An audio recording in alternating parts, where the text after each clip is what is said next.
Welcome to Brainish English Stories. A long time ago, I traveled from Hong Kong to New York. I spent a week in San Francisco on my way. I hadn't been to that city in a while. During my time in the Orient, my business had done very well, and I had become rich. Now, I could visit my own country and reconnect with old friends from my youth. One of my closest friends was Mohan Dampier. We used to be schoolmates, but our communication had faded away over time. You might have noticed that people tend to write fewer friendly letters as the distance between them increases. It's just a common tendency.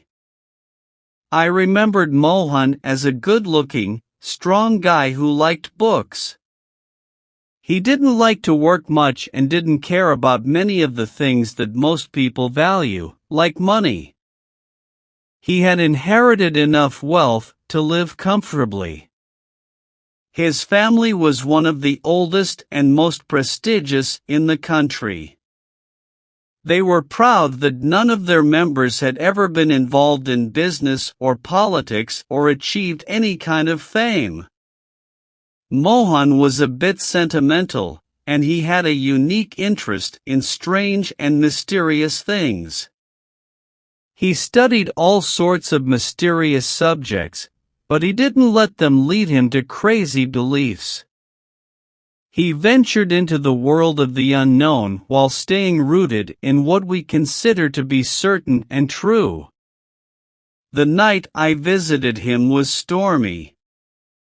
It was wintertime in California, and the rain was pouring down hard. It splashed on the empty streets and pounded against the houses with great force because of the strong winds. It was quite a challenge for my taxi driver to find Mohan's house, which was located in a less crowded area near the ocean. The house itself looked a bit plain, and I couldn't see any flowers or grass in the yard because of the darkness. There were a few trees outside, swaying and making noises in the storm. They seemed like they were trying to escape from their gloomy surroundings and find a better place at sea. The house was made of bricks and had 2 floors, with a taller tower on one corner. The only light I could see came from a window in that tower. Something about the place gave me a creepy feeling, which might have been made worse by the rainwater running down my back as I hurried to the front door for shelter. In response to my message telling him I wanted to visit, Dampier wrote, "Don't ring the doorbell, just come in and come up." So I did just that. I went up the stairs, and there was only one dim light at the top of the second set of stairs. Luckily, I made it to the landing without falling, and I walked into the well-lit square room in the tower. Dampier, wearing a robe and slippers, greeted me warmly. Any worries I had about his welcoming vanished when I saw him. He looked different. Even though he was still relatively young, his hair had turned gray, and he had a noticeable hunch in his back. He looked skinny and bony, with a face full of deep wrinkles and a very pale complexion. His eyes were strangely large, and they glowed with an almost eerie intensity. He seated me, offered me a cigar, and sincerely told me how happy he was to see me. We had some small talk, but the whole time, I couldn't help but feel sad about how much he had changed. He must have noticed because he suddenly said, with a somewhat cheerful smile, "You're disappointed in me, nonsum qualis eram." I wasn't quite sure how to respond, but I managed to say, "Well, to be honest, I don't know." "Your Latin is still the same." He brightened up again. No, he said, since Latin is a dead language, it becomes more appropriate. But please be patient and wait. Maybe where I'm going, there's a better language. Would you like to receive a message in it? His smile faded as he spoke, and he looked into my eyes with a seriousness that troubled me. However, I didn't want to let his thoughts of death affect me too much. I think it'll be a long time, I said, before we stop using human language, and by then, the need for it will have passed. He didn't reply, and I stayed quiet too, as our conversation had taken a gloomy turn, and I didn't know how to make it more pleasant. Suddenly, during a break in the storm when the silence was almost startling after the previous noise, I heard a soft tapping sound. It seemed to come from the wall behind my chair. It wasn't like someone knocking on a door for entry, but more like a signal or a sign that someone was in the next room. I think most of us have experienced such signals before, even if we don't like to talk about them. I looked at Dampier. If there was any amusement in my expression, he didn't notice. He seemed to have forgotten I was there and was staring at the wall behind me with an expression in his eyes that I can't describe, although I remember it vividly. The situation was awkward, so I decided to leave. That's when he seemed to snap out of it. "Please, have a seat," he said. "It's nothing, no one is there." But the tapping continued, slow and gentle, just like before. "Excuse me," I said, "it's getting late. Can I come back tomorrow?" He smiled, although it seemed a bit forced. "You're very considerate," he said, "but it's not necessary. Honestly, this is the only room in the tower, and there's no one in there. At least." He didn't finish his sentence, got up, and opened a window, the only opening in the wall where the sound was coming from. "Look." Not sure what else to do, I followed him to the window and looked outside. A street lamp some distance away provided enough light through the rainy darkness to clearly show that no one was there. There was nothing but the flat wall of the tower. Dampier closed the window and motioned for me to sit down again. The incident wasn't particularly mysterious in itself. There could have been a dozen explanations, although none came to mind. Yet it left a strange impression on me, especially because of my friend's attempt to reassure me, which somehow made it seem more significant. He had shown that no one was there, but that was the only interesting part. He didn't offer an explanation, and his silence was frustrating and made me a bit annoyed. "My dear friend," I said, somewhat sarcastically, "I don't mean to question your right to have as many ghosts as you like as your companions. It's none of my business. But as a practical person, mostly concerned with the real world, I don't find ghosts comforting. I'm going back to my hotel, where my fellow guests are still alive." It wasn't a very polite thing to say, but he didn't seem to mind. "Please, stay," he said. "I appreciate your presence here.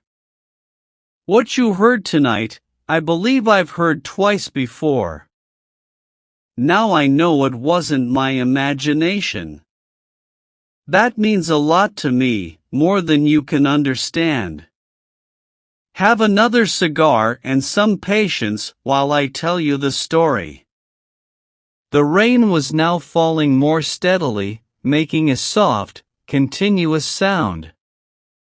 Occasionally, the wind would pick up, making the tree branches swish and sway. It was late at night, but my curiosity and sympathy kept me as a willing listener to my friend's story. I didn't interrupt him once from start to finish. 10 years ago, he began, I lived in a ground floor apartment in a row of houses at the other end of town, on Rincon Hill. This used to be a fancy neighborhood in San Francisco but had fallen into disrepair.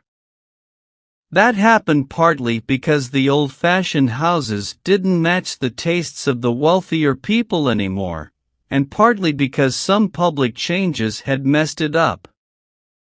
The row of houses where I lived was set back from the street. Each house had a small garden, separated from the neighbors by low iron fences. A neat gravel path ran from the gate to the front door of each house. One morning, as I was leaving my place, I saw a young girl going into the garden next door. It was a warm June day, and she wore a simple white dress. On her head, she had a white straw hat covered in flowers and ribbons, as was the style back then. But I didn't focus on her outfit for long because her face was otherworldly. I won't describe it, for fear of cheapening it with words, but it was incredibly beautiful. It was like all the beauty I had ever seen or imagined was in that one stunning living picture, created by a divine artist. I was so moved by it that, without even thinking about it, I took off my hat. The young woman didn't seem upset, she just looked at me with her magnificent dark eyes, and I caught my breath. Then, without saying anything, she went inside the house. I stood there for a moment, hat in hand, aware of how impolite I had been, but still overwhelmed by the beauty I had witnessed. Afterward, I continued on my way, but it felt like a piece of my heart had stayed behind. Normally, I would have stayed away until nightfall, but that afternoon, I found myself back in the small garden, pretending to be interested in the flowers, which I had never cared about before. But my hope was in vain, she didn't appear. After a restless night, I spent the next day expecting to see her but ended up disappointed. However, on the following day, while wandering around the neighborhood without any particular purpose, I crossed paths with her. Of course, I didn't repeat my mistake of taking off my hat or even look at her for too long to show any interest. But my heart was racing, and I trembled as she turned her big, dark eyes toward me with a look that clearly recognized me, without being bold or flirtatious. I won't bore you with all the details, but I saw the young woman many more times after that. Still, I never spoke to her or tried to get to know her. I didn't make any efforts to become acquainted. You might wonder why I held back so much. Well, even though I was deeply in love, I couldn't change who I was. I was what some people call an aristocrat. Despite her beauty and charm, she wasn't from my social class. I knew her name and something about her family. She was an orphan, a niece of the elderly, overweight woman who ran the boarding house where she lived. My income was small, and I didn't have the inclination for marriage. It might even be a talent, you know.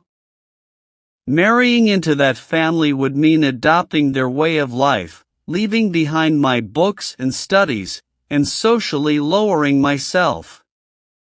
It's easy to criticize these considerations, and I won't defend myself too strongly.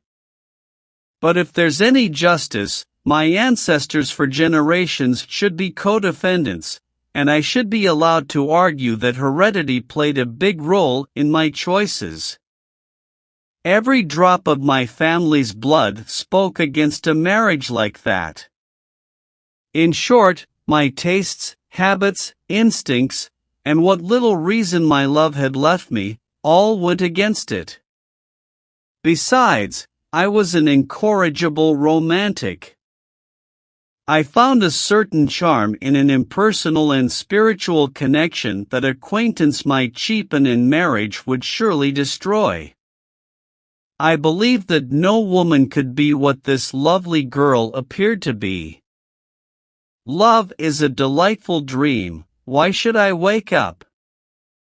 The logical thing, given all this sense and sentiment, was to leave. Honor, pride, prudence, and the preservation of my ideals all told me to go away, but I was too weak. The most I could do, with a great effort of will, was to stop running into her. And I did that. I even avoided the chance encounters in the garden, only leaving my place when I knew she was at her music lessons, and coming back after dark. But during that time, I was like someone in a dream, lost in fascinating fantasies, and organizing my entire intellectual life around that dream. Oh, my friend, as someone who usually acts rationally, you can't understand the paradise of foolishness I lived in. One evening, I was feeling like an unspeakable idiot. The devilish idea came to me to do something utterly foolish. I casually asked my chatty landlady about the young woman's room, which, as it turned out, was right next to mine, separated by a common wall. Giving in to a sudden and crude urge, I lightly knocked on the wall. As expected, there was no response, but I was in no mood to take a hint. I was in a kind of madness and repeated the foolish act, even though it was offensive. Still, there was no response, and I finally had the decency to stop. An hour later, while I was engrossed in my studies, something incredible happened. I thought I heard a reply to my signal. I dropped my books and rushed to the wall. My heart was pounding as I tapped on the wall 3 times, just as I had before. This time, there was a clear and unmistakable response, 1, 2, 3, exactly repeating my signal. That was all I could get, but it was too much.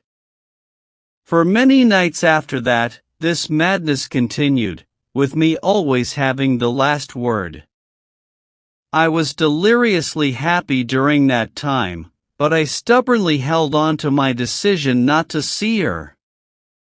Then, as I should have expected, I stopped getting any replies. I thought to myself, she's probably disgusted with my timidity in not making a more direct move. So, I decided to find her, get to know her, and, what? I didn't know, and I still don't know what might have happened. All I can say is that I spent days trying to meet her, but it was all in vain. She seemed to be invisible as well as inaudible. I wandered the streets where we had met, but she never showed up. I watched the garden in front of her house from my window, but she never came in or went out. I sank into deep despair, thinking she had left, yet I didn't bother asking my landlady to confirm this, as I had grown to dislike her for speaking of the girl with less reverence than I deemed appropriate. Then came a fateful night. Exhausted by my emotions, my indecision, and my hopelessness, I had gone to bed early and had fallen into a fitful sleep. In the middle of the night, I suddenly woke up, wide awake, listening intensely for I knew not what. It was as if some malevolent force was determined to destroy my peace. Then I thought I heard a faint tapping on the wall, a faint echo of the familiar signal. It was repeated after a few moments, 1, 2, 3. It was no louder than before, but it was aimed at a mind that was alert and ready to receive it. I was about to respond when a wicked idea came over me. She had ignored me for so long, now I would ignore her. It was a crazy decision, and may God forgive me for it. I spent the rest of the night awake, justifying my stubbornness with flimsy excuses, and listening. Late the following morning, as I was leaving the house, I ran into my landlady, who was coming in. "Good morning, Mr. Dampier," she said. "Have you heard the news?" I replied with words that I hadn't heard any news and with an attitude that I didn't want to hear any. She didn't pick up on my attitude. "It's about the young lady next door who's been sick," she said. "What? You didn't know? She's been ill for weeks. And now?" I almost jumped at her. "And now," I cried, "what happened?" "She is dead." But that's not the whole story. In the middle of the night, as I later found out, the young woman, waking from a long daze after a week of confusion, had made one last request, her final words. She asked, in her weakened state, for her bed to be moved to the other side of the room. The people taking care of her thought it was just a strange, confused request but moved the bed as she wished.